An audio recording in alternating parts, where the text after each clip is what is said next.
Voy patinando. No. Bienvenido. Hola, muchas gracias. Chao, un placer tenerte aquí. Igualmente. Esto es Qué tu bonito. dormitorio. Lo hemos pensado para ti. Qué bonito.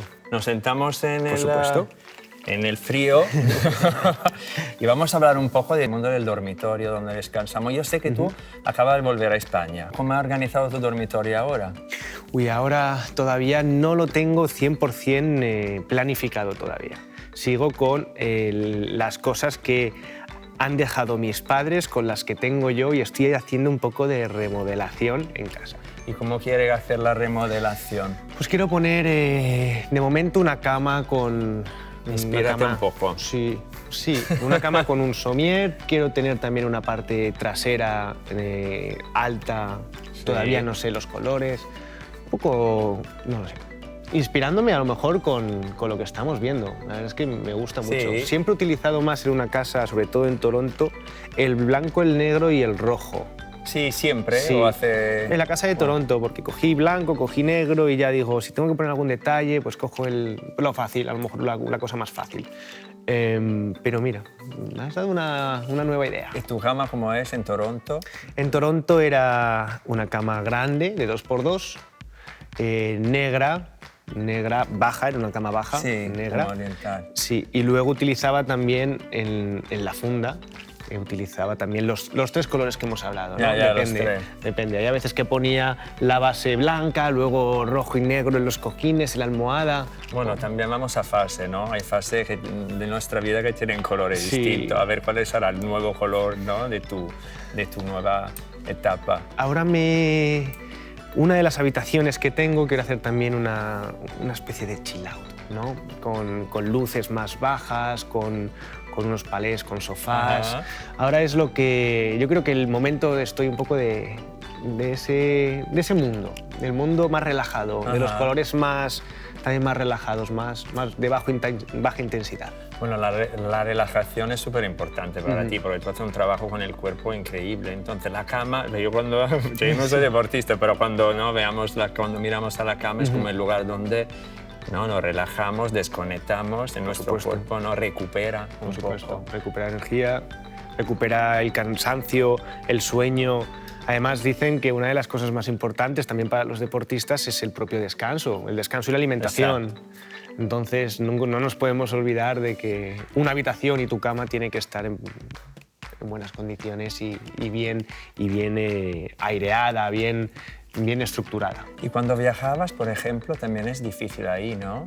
Una cama, porque si duerme mal, luego tu cuerpo lo nota. Lo nota. Y nosotros estamos acostumbrados a viajar. Elegías la cama cuando ibas en los hoteles. Esto sí la prueba. Sí, muchas de las veces, además, ya no, pero antiguamente compartíamos más de un patinador la misma habitación. Y hay alguno que tenía que escoger el sofá-cama, porque había una cama y un sofá-cama. Ya. Y yo siempre intentaba escoger No la cama, coger el por sofá-cama. supuesto. Sí. ¿Te ha pasado alguna vez que te ha lamentado diciendo, oye, que he dormido muy mal, una vez que tu descanso ha sido mal, le ha impactado quizá? Por supuesto. Sí, Sí, en el cansancio, en el dolor, a lo mejor dolor de espalda, dolor de cuello, por supuesto, sí. ¿Duermes con muchas almohadas o pocas? Una. ¿Una sola? Y me gusta almohada larga, la almohada larga. No me gustan las dos almohadas pequeñas. Pero para leer, por ejemplo, porque también lees en la cama, Sí. ¿no? Entonces tendrá ahí los multicojines también, ¿no? Tengo multicojines y además también me gusta doblar la almohada grande, la doblo y luego me pongo unos cojines. ¿Ah, sí? Sí. Pero doblarla como para... La doblo para que sea mucho más gruesa. Ajá. Entonces tengo un respaldo más Vale. cómodo y luego me pongo también unos cojines. ¿Y qué hace? ¿Tienes un ritual, por ejemplo, cuando vas a la cama, antes de irte a la cama? ¿Tienes algo especial que te gusta hacer? A veces puede ser también una fragancia o algo, ¿no? ¿Tiene tu dormitorio Fragancia. un perfume especial? No, lo tengo en el salón, pero en la habitación no. No. En la habitación no. Y además sí suelo abrir las ventanas, pero eso tampoco es un ritual. Yo creo. No. ¿La iluminación cómo es? Porque hablabas de chill out, también ahora tienes una iluminación baja. Tengo en la habitación tengo una iluminación regulable, de regulación, ¿no? Que puedes cambiar la intensidad de baja o alta. ¿Cuánto tiene que dormir un deportista como tú, de tu nivel? Se supone que dicen una mínima de 7-8 horas diarias. ¿Duermes menos o...? No, duermo bien, duermo bastante. Sí. Si no me pongo el despertador, duermo mucho, demasiado. Sí. ¿Y cómo era? Esto porque soy curioso, pero queremos saber un poco cómo era tu dormitorio de infancias. Era de madera, de un color... ¿Cómo podría decirte? Pues a lo mejor un color así más... un color beige, ¿no? Un color clarito. Tenía una encimera para estudiar, para el ordenador, bastante grande que acaparaba mucho de la habitación, y luego por la otra parte tenía la cama. La cama tenía un arco, me acuerdo, que también era de madera, sí, pero era un arco solo, lo que era un cilindro haciendo el arco, y luego como si fueran unas escaleritas en medio. Tenía muchos peluches de las competiciones que me regalaban, y tenía muchos peluches en la cama. ¿Los trofeos los tenías en el dormitorio? Y los trofeos los tenía todos puestos en estanterías encima además de la cama. Tenía pues como estas estanterías, pero muchas más porque tenía muchas cosas, y tenía todos puestos los trofeos. ¿Y dónde están ahora los trofeos? Los trofeos los tengo en cajas porque he llegado a España recientemente, estoy ahí todavía haciendo cosas de la casa.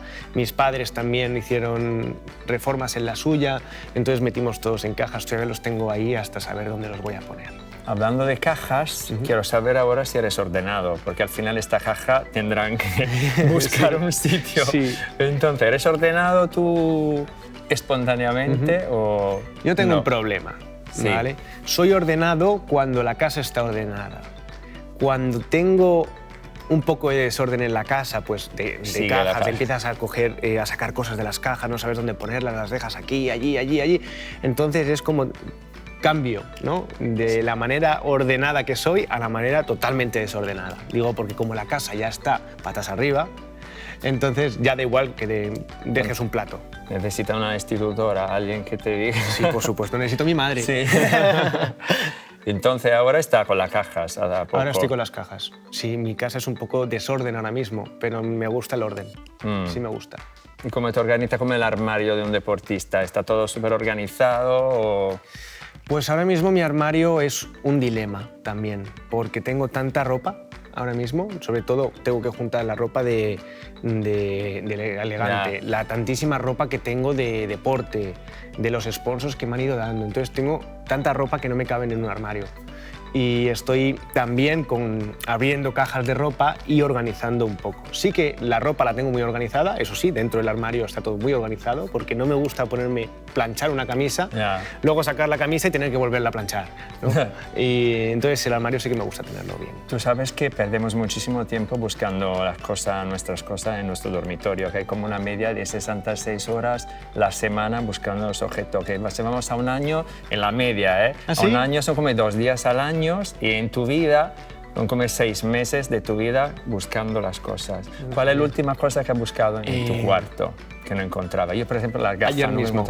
Ayer mismo me dejé las gafas, intenté buscar las gafas antiguas y no sé dónde están. Ya, en las cajas de Canadá. Puede ser en las cajas, pero yo creía haberlas visto y haberlas metido en la habitación, y estuve por lo menos 20-25 minutos buscándolas. No las encontré. ¿Y no tienes un método, por ejemplo, estas siempre van ahí? También hay que unas rutinas también para no perder las cosas, ¿no? Para evitar de tener estos 2 días buscando la cosa. Por supuesto. Pero no sé dónde están. No. Bueno, entonces yo me gustaría también saber un poco, porque el dormitorio siempre es el lugar donde soñamos muchos, ¿no? Tú has cumplido muchísimos sueños, ¿no? También eres muy joven, pero seguro que te quedan muchos sueños para cumplir. Entonces, cuando vamos a la cama siempre pensamos en los que hemos hecho, a los que no hace falta, a lo que queremos un poco hacer en el futuro. ¿Y tienes algo ahí que ahora sueña con él y que quiere compartir con nosotros? Sí, bueno, tengo todavía muchos sueños. Soy una persona que le gusta soñar y luego intentar hacerlos realidad, aunque no siempre se puede. Sí me gustaría tener una escuela de patinaje donde pueda dar clases yo personalmente a todos los niños. Actualmente doy clases, pero solo durante un periodo de tiempo de 1 a 2 semanas. Y me gustaría tener más para ver también la evolución de los niños y también yo aprender más de cómo dar clases. Entonces, eso sería uno de mis sueños. Sigo soñando todavía con las competiciones, que lo hago bien, que lo hago mal. Y ahora mismo no estoy compitiendo. Pero eso es un sueño real, ¿no? Que realmente me pasa cuando duermo. Uno de los sueños que siempre quiero hacer es ese. Qué bonito la escuela. También a mí me gustaría regalarte algo. Nos gustaría regalar un trocito de una pieza de este dormitorio para que te ayude a soñar, que te acompañe quizá en tu cuarto. Entonces, como además acaba de mudarte, me gustaría, bueno, que lo pensara un momento. Y mientras lo piensas, quiero que me ayudes a poner la funda nórdica. Vale. A ver cómo la haces. Tú, ¿sabes qué? Es una de las cosas más difíciles. A veces perdemos mucho tiempo.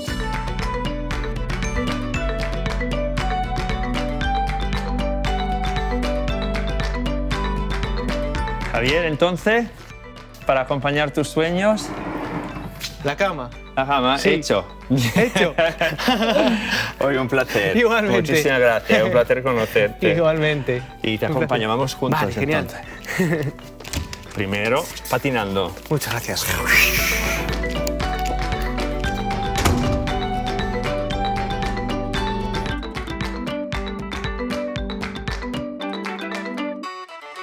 Javier Fernández, muchísimas gracias por estar hoy con nosotros. Un placer. Anunciaste tu retirada después de ganar tu 7º europeo.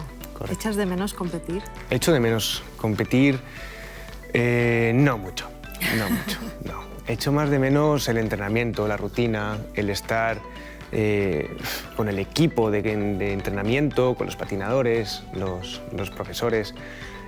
Pero lo que es la competición, los nervios, el no saber si lo vas a hacer bien, si lo vas a hacer mal, es un sentimiento que, además de darte un poco de miedo, no se suele echar mucho de menos, por lo menos en mi caso. Sobre todo el día a día, ¿no? Lo que decías, es lo que más te añoras. Sí.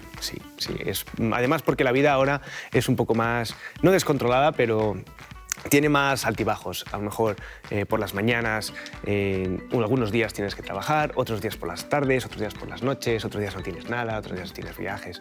Es un poquillo más de locura dentro de tu día a día, que no está mal, pero yo soy una persona que le gusta más el tener un horario, un calendario para saber y planear lo que vas a hacer en los días. Has ganado 2 mundiales, 7 europeos, una medalla de bronce. Imagino que ahora tus rivales estarán felices. Ya no te tienen a ti, ya pueden ganar todo. Correcto. Bueno, yo creo que aún así nos echamos de menos mutuamente porque ha sido muchos años de competición, muchos años de entrenamientos con los patinadores con los que yo he estado. Y bueno, creo que ellos seguirán todavía por mucho tiempo, algunos de ellos, sobre todo los más jóvenes. Pero seguramente que me echen un poquito de menos, porque yo les daba una rivalidad un poco más graciosa, ¿no? que a lo mejor otros competidores. ¿Te imaginabas cuando empezaste con 6 años que ibas a conseguir todo lo que has conseguido? Por supuesto que no. Por supuesto que no. Ha sido una sorpresa, yo creo que también para el mundo, pero para mí el primero. Yo sabía que tenía potencial, bueno, lo supe con los años, cuando ya después de muchas personas, muchos entrenadores, me dijeron, Javi, tienes un potencial, tienes un talento. Yo al principio no me lo creía. Luego, con el paso del tiempo, con el paso de los años y las competiciones, ver que cada competición iba mejorando los resultados respecto al año anterior, pues me empecé a dar un poco más de cuenta. Sobre todo cuando me fui fuera de España a entrenar. ¿Cómo decides con 6 años empezar a patinar? Porque eres muy niño con esa edad. Empecé por mi hermana. Ella empezó antes que yo a entrenar, le gustaba el patinaje, se lo dijo a mis padres y ellos le apuntaron a un club de aquí de Madrid. Y yo, al ir a recoger a mi hermana con mis padres, me llamó muchísimo la atención. Y le dije yo también a mis padres que quería empezar a dar unas clases con mi hermana también en el mismo club. Y desde entonces, desde los 6 años, pues hasta recientemente, como has dicho, que me he retirado. O sea, que se lo debemos todo a tu hermana. Sí. Básicamente. A mi hermana y a mis padres, que son los que han tenido que estar pagando durante tantos años. Sí, porque al final es una profesión complicada, sobre todo en España. Eres pionero. ¿Qué se siente también al ser un poco el que ha iniciado esta revolución en el mundo del patinaje? Además de un mundo por descubrir, siendo un pionero, también es un trabajo, es algo más personal. ya no el propio hecho de hacerte un nombre tú en tu propio deporte, sino también el nombre de tu país y también tu nombre en tu país, ¿no? Te tienes que dar a conocer en todos los ámbitos, en todos los lugares. Y una vez que has conseguido ya muchos méritos, muchos éxitos, tienes a lo mejor el mundo expectante y es cuando tú, ahora mismo en este momento que yo he decidido dejar de patinar, te planteas, ¿y ahora qué hago? ¿Cómo hago que esto continúe aunque yo no esté compitiendo y la gente esté expectante en la televisión viendo a ver si van a hacer una buena competición? Pues ese a lo mejor es el trabajo de después, el decir, vamos a intentar que todo lo que hemos hecho en estos años no caiga en vano. ¿Cómo lo vas a hacer? Bueno, tengo espectáculos, hago espectáculos Sí. en España y fuera de España, o exhibiciones. Tenemos un proyecto ya en funcionamiento que se llama Revolution on Ice, que el año pasado fue un éxito, este año volvemos otra vez, ya tenemos toda la venta y esperemos que sea también, bueno, que la gente lo disfrute y le guste este Es espectáculo de maravilloso. patinaje. Hemos podido verlo y es maravilloso. Música en directo, acrobacias, bueno, un poco para que la gente vea algo especial.